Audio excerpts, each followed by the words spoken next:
Hello les amis, bienvenue sur la chaîne et aujourd'hui nous allons faire la critique d'un film qui parle de GPA, donc gestation pour autrui, d'eugénisme, de transgénétique et voilà, c'est déjà pas mal. Et ouais, en une seule phrase je viens de créer un putaclicosaurus. Waouh, et avec des effets spéciaux en plus. Let's go.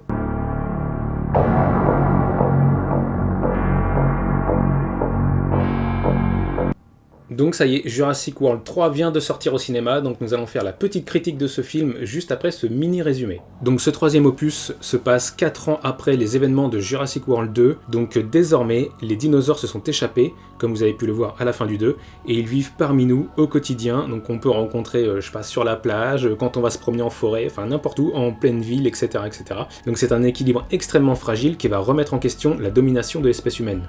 Donc tout d'abord, avant de rentrer dans le vif de cette critique, n'hésitez pas à lâcher un petit like, un petit truc, un petit commentaire, voire même, allez, soyons fous, carrément, un abonnement. Et on va être dingue, cliquez sur abonner, voilà, ce serait super sympa. Et on continue avec la critique, donc d'abord la toute première partie de cette critique. Donc commençons par décortiquer la réalisation de ce film. Donc ce film est réalisé par Colin Trevorrow. Donc Colin Trevorrow, il a déjà fait Jurassic World 1, et donc là il s'attaque à ce Jurassic World Dominion, ou Jurassic World Le Monde d'après, en version française. Alors soyons honnêtes, même si j'ai vu des critiques un petit peu partout, pour moi la réalisation de ce film elle est vraiment très bonne. Alors certes, sur la fin du film, il y a vraiment on va dire une exagération, enfin une utilisation intense des CGI.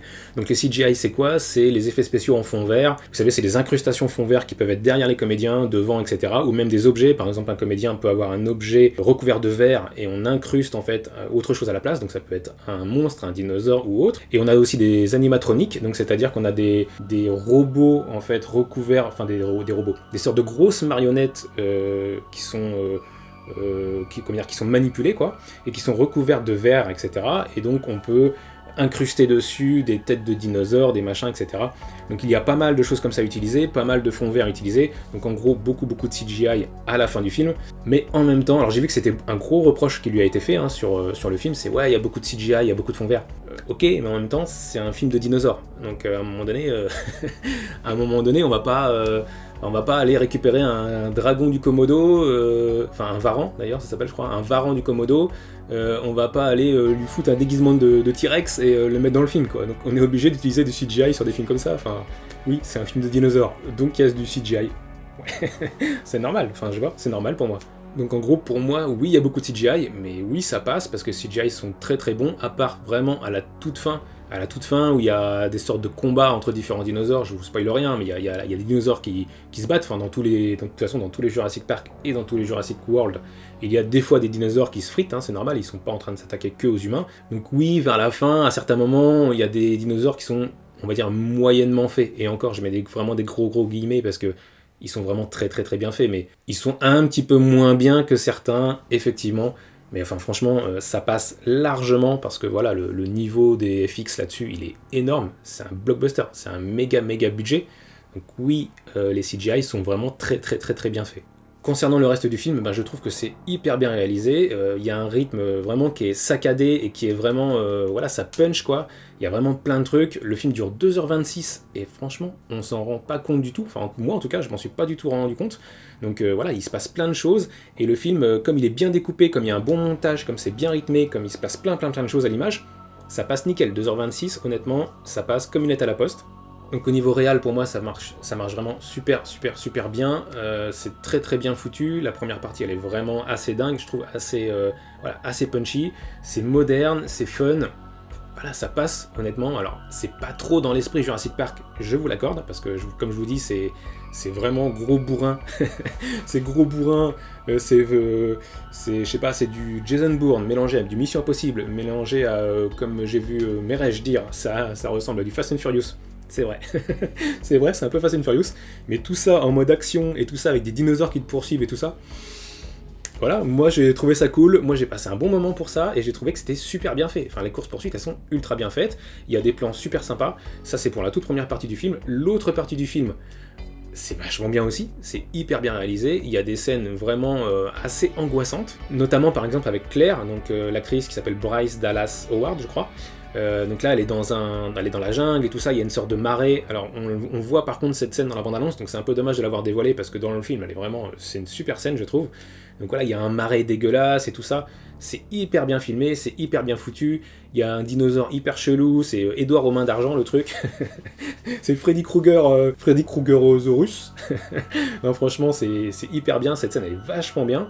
Elle est hyper bien réalisée et elle est hyper belle. Les plans sont très très beaux, la photo, c'est une photo léchée, honnêtement, c'est très bien fait. Alors peut-être qu'il y a du CGI un petit peu derrière pour aider, c'est fort probable, mais c'est un studio qui a tout reconstruit, je pense, le truc et tout ça, certes, mais ça passe crème, quoi, c'est vraiment très très très beau. Donc là-dessus, j'ai vraiment trouvé que la réalisation était très très bonne. Donc en gros, le film qui se sépare un petit peu en deux moitiés a une très bonne réalisation action-action sur la première partie, et une très bonne réalisation plus, on va dire, en mode Jurassic World, comme dans le premier, sur la deuxième partie. Tout ça, pour moi, c'est très bien fait. Voilà, j'ai rien à dire au niveau du réal. Donc pour tout ça, je vais mettre au réalisateur la note de 14 sur 20. Pour la deuxième partie de cette critique, nous allons, comme d'habitude, nous attaquer au scénario. Alors là, par contre, c'est vraiment le très très très très très très gros point faible de ce film. Le scénario est vraiment, vraiment en carton. Déjà que le 2, Jurassic World 2, était vraiment pas terrible, j'ai trouvé au niveau du scénar, c'était vraiment de la bouse. Et là, c'est un peu mieux, mais c'est nul. Voilà, en gros c'est ça. C'est hyper mal écrit. Alors les dialogues, j'en parle même pas, c'est pitoyable. Mais même sur tout le reste, vraiment, je sais même pas par où commencer. Allez, on va structurer un petit peu cette critique du scénario. Alors à la base, l'histoire, elle est séparée en deux autres histoires, c'est-à-dire qu'on a vraiment deux histoires simultanées qui concordent, avec deux groupes de protagonistes qui concordent, enfin qui sont en train de faire leur aventure chacun de leur côté. Donc ça, en soi, c'est pas mal, c'est pas inintéressant, c'est deux buts totalement différents, même s'il y en a un, c'est un peu Taken avec Liam Neeson, et l'autre, c'est un peu une sorte de... on a l'impression de voir une comédie humoristique, quoi. Donc... mais on a ces deux trucs qui se chevauchent, alors ça fait qu'en fait, celle qui est un peu plus dramatique, le mode Taken, et ben des fois on respire avec l'autre histoire, parce que l'autre histoire elle est plus légère, donc voilà, on respire un peu plus, mais par contre il y a des énormes ficelles, enfin c'est même plus des ficelles là, c'est des je sais pas, c'est des tuyaux, ils sont gros comme mon bras les trucs, c'est énorme, enfin même si mon bras n'est pas énorme, mais je veux dire les ficelles pour tirer ce truc là, c'est dingue, enfin c'est... Voilà, genre vous êtes dans une scène, il se passe un truc, et puis pour vous amener à la scène suivante, qu'est-ce qu'on fait ? On fait débarquer un personnage qui n'a absolument rien à faire là-dedans, enfin on sait pas ce qu'il vient foutre là-dedans en tout cas, il débarque, il vient vous filer un coup de main, hop, il vous emmène à la scène suivante. Ouais, enfin je sais pas, ok, en fait le scénariste il se disait merde, je sais pas comment finir cette scène, eh ben attends, vas-y, je fais débarquer Pierre-Paul Jacques, il arrive, il leur file un coup de main, et hop, ça y est, scène suivante, next. Non, enfin, je sais pas, ça s'écrit pas comme ça des scénarios, enfin, là j'ai pas compris, là, franchement, c'est des ficelles partout, ou alors il se passe un truc, et ben ça arrange l'histoire, à chaque fois ça arrange l'histoire. Par exemple, il se passe un truc un peu dramatique, je sais pas, un gros truc, un gros accident, ah, bah comme par hasard, ça arrange l'histoire, parce que, tiens, il y a ça comme par hasard. Enfin, c'est tout le temps ça. Donc là, sur les ficelles, je sais pas, c'est des câbles, c'est des trucs, c'est des aqueducs, c'est des gazoducs, vous voyez, c'est des machins énormes en fait.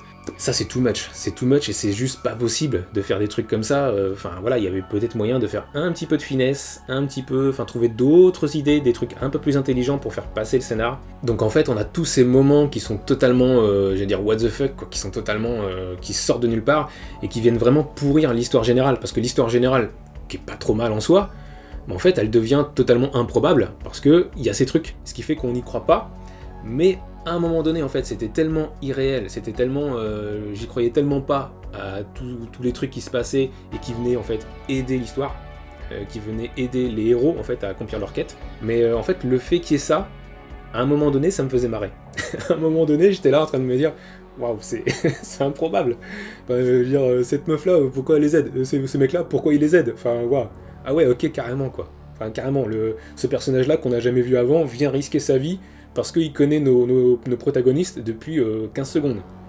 Ah ouais, carrément. Enfin, ouais, ok, bon bah, pourquoi pas. Bon, par contre, un point positif pour ce scénario, c'est qu'il est vraiment très très très généreux, c'est-à-dire autant il y a des trucs qui sortent de nulle part, et autant il y a plein de scènes.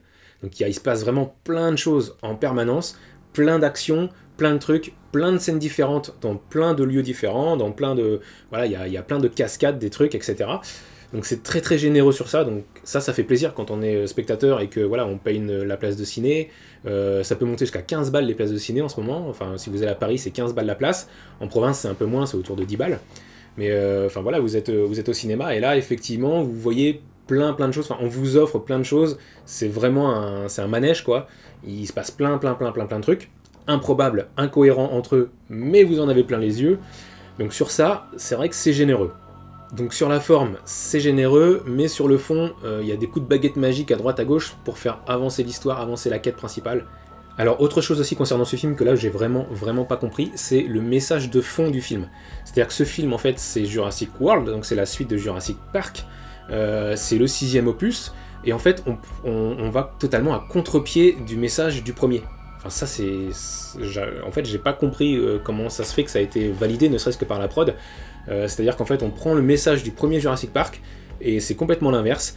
Et pour rentrer un petit peu dans ce message de fond, je vais devoir spoiler un petit peu, donc je vous mets un alerte là, un timecode juste ici, juste en dessous. Donc je vous mets un petit timecode. Pour ceux qui n'ont pas vu le film, rendez-vous au timecode là. Pour ceux qui ont vu le film, vous pouvez rester parce qu'on va parler du message de fond de ce film, et donc c'est-à-dire l'idée qu'il y a derrière. Donc je vous laisse quelques secondes pour aller au timecode qui est là, ça y est, vous êtes partis, ok, on est entre nous, on est entre spoilers.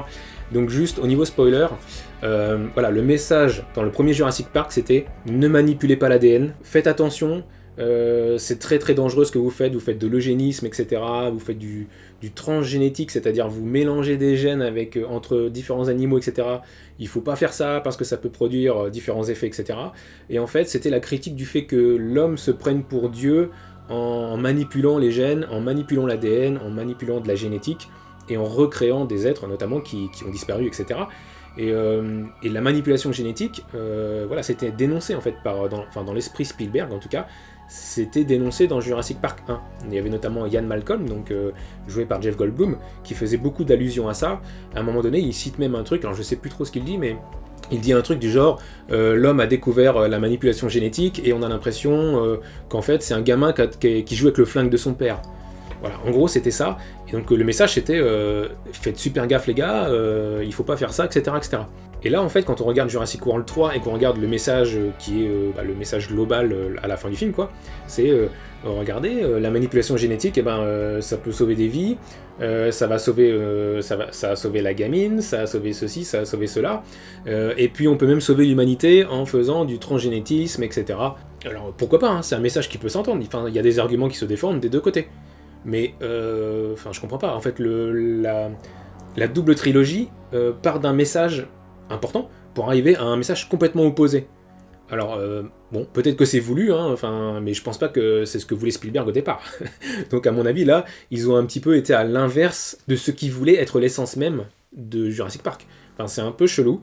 Donc ça, c'est vraiment un truc que j'ai pas capté. J'ai pas capté pourquoi ils nous emmenaient sur cette trajectoire-là. Donc on revient à la partie non-spoil, vous êtes de retour si vous n'avez pas vu le film, vous êtes de retour à ce moment-là, à ce moment du timecode. Donc heureusement que la générosité du scénario rachète un tout petit peu les dégâts constants que l'on voit tout au long du film, mais ça rachète pas beaucoup, donc voilà, on va pas non plus lui mettre une très bonne note, je peux vous le dire tout de suite, et ça va même être plutôt mauvais. Donc on va être très honnête. Donc pour le scénario de Jurassic World 3, je lui mets la note de 6 sur 20. Alors la partie suivante de ma critique, nous allons désormais parler des acteurs. Donc nous avons Chris Pratt et Bryce Dallas Howard qui reprennent leur rôle qu'ils avaient dans les deux premiers Jurassic World. Donc comme d'habitude, ils sont très bons tous les deux. Chris Pratt, voilà, Monsieur Gardien de la Galaxie. Donc lui, il est très bon. Il fait son rôle, il fait son taf. Il est un peu en mode bourrinos dans celui-ci. Ça commençait déjà dans Jurassic World 2 où il se transformait un petit peu en casse-cou. Là, c'est carrément Rambo, le gars. Mais bon, je trouve que ça joue bien quand même, il imprègne vraiment ce personnage, je trouve que ça fonctionne, moi j'y crois à fond. Il y a un peu de caricature dans tout ça, dès qu'il y a un truc qui se passe, en fait il se met toujours devant tout le monde et il fait comme ça, il écarte tout le monde, genre c'est moi le protecteur. Ça c'est tout le temps en fait. Pendant le film on voit ça 10 fois, que ce soit une meuf ou que ce soit un mec à côté de lui, peu importe, il s'en fout, hein. Il se met devant, il fait comme ça. Je te protège, enfin en gros ça fait un peu ça. Mais voilà, c'est son rôle. Et Bryce Dallas Howard, et ben vraiment je la trouve très bien. Et alors, un petit truc, la concernant, Je sais pas si c'est moi, mais vraiment, je trouve qu'elle ressemble comme deux gouttes d'eau. Enfin, pour moi, c'est quasi le sosie de Jessica Chastain. Alors, voilà, je sais pas s'il y a que moi qui pense ça. Si vous le pensez aussi, n'hésitez pas à mettre un petit commentaire sur ce que je viens de dire, parce que qu'est-ce que vous en pensez, vous? Enfin, moi, perso, à chaque fois que je la vois, je me dis, mais putain, mais la meuf, c'est Jessica... Enfin, je sais pas. Est-ce que c'est quoi, c'est sa petite sœur? Enfin, petite sœur, ils ont que 3-4 ans de différence, mais... Enfin, je sais pas, c'est trop bizarre. En fait, j'ai vraiment l'impression de voir Jessica Chastain à chaque fois que je la vois. C'est un truc de ouf. Je trouve que, je sais pas, la ressemblance est assez énorme. Donc n'hésitez pas à me dire ce que vous en pensez dans les commentaires. Est-ce que vous trouvez aussi qu'elle ressemble, ou est-ce qu'il y a que moi qui délire? Mais je sais pas, moi ça me choque en fait. J'ai l'impression de voir les deux mêmes actrices. C'est bizarre. Voilà. En tout cas, elle joue très très très bien, comme d'habitude, vraiment comme dans le 1 et le 2. J'ai toujours trouvé bien cette actrice. J'adhère à fond à son jeu. Et encore une fois, elle nous prouve qu'elle est très très bonne. C'est une super actrice. Donc Chris Pratt et Jessica Chastain, pardon, et Bryce Dallas Howard sont très très très bons dans ce film. En tout cas, moi j'adhère à leur jeu. Je trouve ça vraiment très bien. Le couple fonctionne vraiment bien. Nous avons également dans les personnages principaux, donc nous avons Isabella Sermon, donc c'est la petite en fait, c'est la gamine, donc qui joue une petite de 14 ans.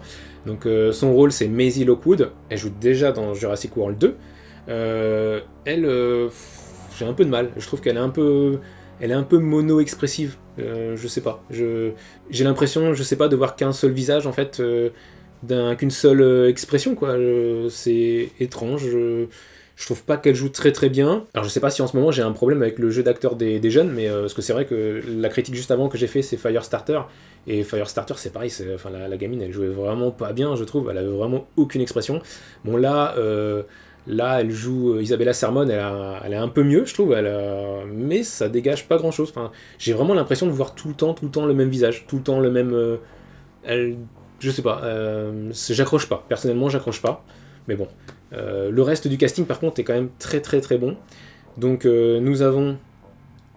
Donc concernant les autres acteurs, eh bien, nous avons le retour des trois mastodontes que sont Sam Neill, donc, qui rejoue de nouveau le rôle qu'il avait dans Jurassic Park, donc Professeur Grant. Nous avons Laura Dern qui joue Ellie, donc elle joue encore super bien, voilà, c'est comme d'hab en fait, franchement ils reprennent leur rôle à la perfection. Et nous avons Jeff Goldblum qui reprend son rôle de Ian Malcolm, donc le mathématicien philosophe comique qui dès qu'il sort une phrase il fait rire toute la salle de cinéma. Et voilà, Jeff Goldblum comme d'habitude très très très très très bon. Donc on a ce trio là, enfin il n'y a pas besoin de décrire plus que ça. Donc cela c'est vraiment c'est le haut du panier, c'est très très fort, ça joue très bien. Et enfin nous avons deux nouveaux comédiens qui viennent un petit peu dans la franchise là. Alors bon, la franchise est terminée normalement, parce que si ça cartonne ils vont peut-être trouver autre chose. Mais là en fait on a deux nouveaux comédiens qui viennent et qui sont pas mal du tout. Donc c'est Mamadou Ati et Dewanda Wise. Donc ces deux comédiens là, alors par contre leur rôle c'est complètement, ce que je disais tout à l'heure, complètement des grosses ficelles, c'est-à-dire leur rôle, je vous dis pas si c'est du négatif ou du positif, mais ça vient, tu sais pas ce qui... Toc, ils arrivent et ils t'apportent des gros sabots dans l'histoire, mais ils sont vraiment très très bons, c'est vraiment deux super comédiens, et notamment Mamadou Ati, j'ai vraiment trouvé très bon ce gars, il a un truc, il est à suivre je pense, parce que lui il est très bien. Et donc voilà, pour l'ensemble du casting qui est, comme vous l'avez compris, excellent. En même temps, c'est normal, c'est un gros blockbuster, il y a du pognon, le directeur ou la directrice de casting, ils savent ce qu'ils font, ils ont des millions dans la bourriche pour distribuer et pour obtenir les acteurs qu'il faut pour les différents rôles. Et donc pour l'ensemble de ce casting, je vais mettre la note de 16/20. Et maintenant, mon avis perso. Donc, mon avis perso, si vous connaissez un petit peu mes critiques, vous savez que c'est totalement subjectif. Je me justifie, mais rien n'est justifié réellement dans ce que je vais dire, parce que c'est vraiment par rapport à ce que moi j'ai ressenti. Alors tout d'abord, il y a un truc un peu étrange que j'ai pu remarquer avec ce film, c'est que en ce moment, je sais pas pourquoi, c'est très à la mode d'avoir des méchants qui sont en mode Steve Jobs. Avant, c'était le méchant russe, avec son petit chat, là, voilà. Ou c'était, je sais pas, à chaque fois il y avait des grands méchants comme ça, un petit peu caricaturaux. Et là maintenant, c'est des mecs qui sont habillés en mode minimaliste, tout en noir, voire limite avec un col roulé, des petites lunettes. En fait, les mecs, c'est Steve Jobs. Donc Steve Jobs, c'est le nouveau grand méchant, le nouveau grand méchant d'Hollywood, c'est-à-dire le multimilliardaire qui, avec son argent, est en train de ruiner l'avenir possible de l'humanité. Donc Jeff Bezos, Elon Musk, sachez que dans l'idée d'Hollywood, vous êtes les grands futurs méchants de cette planète. Donc voilà, en plus il y a même un petit private joke pour ceux qui connaissent un peu Elon Musk, c'est qu'à un moment donné, dans les décors, disons, dans les ustensiles, enfin dans les moyens de transport utilisés, il y a l'Hyperloop dans ce film, dans Jurassic World 3. Or l'Hyperloop, c'est un vrai projet développé par Elon Musk pour dans des gros tuyaux souterrains avec des capsules pour rejoindre Los Angeles à San Francisco en très peu de temps, en 30 minutes je crois son projet c'était. Et donc voilà, donc Hyperloop c'est un gros projet d'Elon Musk qui est encore d'ailleurs en vigueur, qu'il est encore en train d'essayer de développer. Et là carrément il y a la même chose et ça s'appelle Hyperloop. Et qui a été fait donc par le multimilliardaire du film quoi. Ok. Bon bah Elon Musk, ce message est pour toi. Mais donc malgré tous les petits défauts un petit peu, notamment au niveau du scénario, enfin c'est même pas des petits défauts, c'est des énormes défauts au niveau du scénario, mais malgré ça, personnellement, j'ai quand même passé un bon moment devant ce film parce que je l'ai pris comme une friandise. En fait, je l'ai pas du tout pris comme un truc un peu sérieux. Là, on est vraiment en mode blockbuster. On est en mode blockbuster avec des popcorn, avec tout ça. On est en mode... c'est le grand 8, c'est la toupie, c'est le machin, c'est la fête foraine, on s'en prend plein les yeux, on voit des dinosaures qui essayent de manger des gentils, et on voit des méchants qui essayent de contrôler les dinosaures, enfin vous voyez le tableau. Moi j'ai vraiment adhéré au projet, il y a plein de trucs un peu nuls, vraiment, notamment beaucoup dans les dialogues qui sont complètement pourris, mais en fait ça a fini par me faire marrer, un peu comme une série B, un peu comme un truc un peu naze, où en fait on le prend à la légère, et on se marre, et on adhère au truc, et on rentre dans le délire, et si on rentre dans le délire, on apprécie le film. Et ben là, je suis rentré assez vite dans le délire. Alors, je sais pas pourquoi, c'est peut-être parce que tout le monde a défoncé le film il y a pas longtemps. Dès qu'il est sorti, en fait, il y a eu des avant-premières un peu partout. Et donc il y a eu, voilà, tout le monde s'est jeté sur le film et l'a défoncé. Et peut-être qu'en fait, je m'attendais à voir un truc tellement merdique que quand j'ai vu le film, j'ai fait mais non, mais franchement les gars, vous abusez, c'est pas si pourri, c'est pas mal, c'est pas oufissime, c'est sûr. Mais voilà, c'est drôle, il y a plein de passages sympas, il y a de l'action, il y a des trucs, t'en prends plein les yeux et tout. Moi je trouve ça cool, franchement je passe un bon moment, c'est un blockbuster. J'en demande pas des masses non plus à un blockbuster américain, je m'attends pas à ce qu'il révolutionne le cinéma, ni voilà, c'est pas du Nolan quoi, c'est pas Inception. Moi j'ai trouvé ça bien, et j'ai kiffé, honnêtement j'ai kiffé le film. Alors bien sûr il y a des messages pas du tout subtils, évidemment, qui sont du genre, écoutez, toutes les espèces, les dinosaures, les humains, les rhinocéros et les éléphants, tenez-vous tous par la main, faites une grande ronde autour de la Terre, et si toutes les espèces vivent ensemble comme ça, gentiment, tout sera merveilleux sur la planète. Oui, c'est bidon. Bon, bah d'accord. Non mais c'est vrai, c'est bidon. Mais moi ça me faisait marrer en fait. J'étais comme ça, t'as regardé le film, et puis plusieurs fois je me marrais quand ma femme elle se demandait mais pourquoi il rigole. Et en fait il montrait les scènes et en fait j'étais mort de rire. Mais enfin j'étais pas mort de rire dans la salle, mais j'étais comme ça en train de pouffer quoi. Je fais tellement c'est con, mais ça me fait marrer, c'est drôle, faut le prendre. Ah, faut le prendre comme un truc, comme un bonbon un peu sucré qui pétille sous la langue quoi. Faut pas le prendre pour autre chose. À mon avis, faut pas le prendre pour autre chose. Et donc oui, la morale est complètement cucu, oui, le scénario est en carton pourrave, par contre les effets spéciaux sont très généreux, il y a plein de choses qui se passent, on en prend plein les yeux, et puis les dinosaures sont super bien foutus, il y a des super combats, etc. Il y a des scènes vraiment très belles, même si elles ont un peu rien à faire là-dedans, il va nous glisser des scènes qui sont vraiment très jolies. Et surtout, vraiment, surtout, alors là c'est très personnel, mais encore une fois, on est sur la vie perso, donc on est sur la subjectivité. En sortant de la salle, il y avait un petit gamin qui était devant moi, en fait, quand on pousse les portes pour sortir, il y a un petit gamin qui était avec ses parents, et le gamin, il avait encore les lunettes 3D sur les yeux, et alors que le film était fini, hein, que toutes les lumières sont rallumées, mais le gamin, il a kiffé sa vie, donc il a mis les petites lunettes, enfin, il a gardé les petites lunettes, et en fait, en sortant de la salle, le gamin dit à ses parents, entre guillemets, c'est le meilleur film que j'ai vu de ma vie. Et là, je me suis dit, putain, mais le gamin, il a surkiffé. Le gamin, il a, je sais pas, 10 piges, allez, 11, 12 ans, peut-être max. Le gamin, il a surkiffé. Et je me suis dit, alors c'est vrai que moi déjà j'ai bien aimé, mais si j'avais été ce gosse, ou si j'avais eu 12 ans dans la salle de ciné, je pense que oui, j'aurais très certainement surkiffé ce spectacle, parce que ils nous en mettent vraiment, on en a pour notre argent quoi. Ils nous en mettent vraiment plein les yeux. Tout est pour un gamin de 12 piges. Mais le gamin, voilà, c'était le meilleur jour de sa vie, quoi. Il kiffe sa life quand il vient voir un film comme ça. Et donc, voilà, je me suis dit, ben moi aussi, si j'avais eu 12 ans, j'aurais sûrement surkiffé comme ce gamin. Et donc, il faut aussi se dire que le cinéma, c'est pas que pour moi quand je vais voir un film, parce que sinon, il y aurait que du Fincher, il y aurait que du Nolan, ou il y aurait que du Villeneuve, hein, je vais tous vous les faire. Non mais voilà, le cinéma, c'est pas non plus que pour moi, c'est aussi pour des gamins de 10 ans. Et ben, j'ai trouvé que ce film, il était vraiment, vraiment bien, et qu'il vaut vraiment le coup d'aller le voir. Et si vous avez des gamins, emmenez-les, ils vont adorer ce film.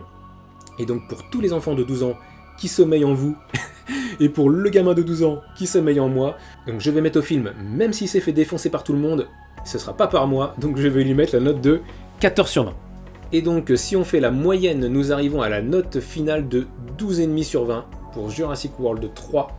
Donc c'est une bonne note, je trouve, et pour moi c'est un film qu'il faut voir si on a des petits, si on a des gamins, si vous êtes un enfant au fond de votre petit cœur, n'hésitez pas à aller voir ce film, vous allez sûrement passer un bon moment. À mon avis, vous allez pas vous dire ouais non c'est pas assez intelligent, on s'en tape, hein, on s'en balèque, le scénariste lui s'en balèque, et d'ailleurs le scénariste c'est aussi le réalisateur, et qui s'appelle Colin Trevorrow. Et pour mémoire, hein, pour ceux qui se rappellent, il a aussi scénarisé Star Wars 9, l'ascension des Skywalker. Je sais. je sais. Mais voilà, c'était pour le petit message. Donc c'est pas étonnant que celui-ci, il ait aussi un petit peu de mal à écrire le film. Bon bref, allez, on passe là-dessus. Merci à tous, mettez des petits likes et un abonnement, ce serait super sympa. Un petit abonnement, ce serait cool. Allez, on va faire monter un petit peu la chaîne. Et puis comme ça, la prochaine fois, pour les gens qui vont mettre critique, qui vont mettre le nom d'un film, boum, je serai peut-être un petit peu plus en hauteur, parce que là je suis un petit peu dans les tréfonds quand on essaie de chercher, on me voit pas. Bon, tant pis. Moi je kiffe faire mes critiques, c'est le principal. Et en tout cas, merci à tous, des petits likes, ce serait super sympa. Comme je vous l'ai dit, des abonnements, des commentaires, des machins. N'hésitez pas à mettre des petits trucs, ou carrément à partager la vidéo, ce sera encore mieux. Allez, on se revoit très très bientôt pour une nouvelle critique de film. En attendant, prenez soin de vous. Ciao!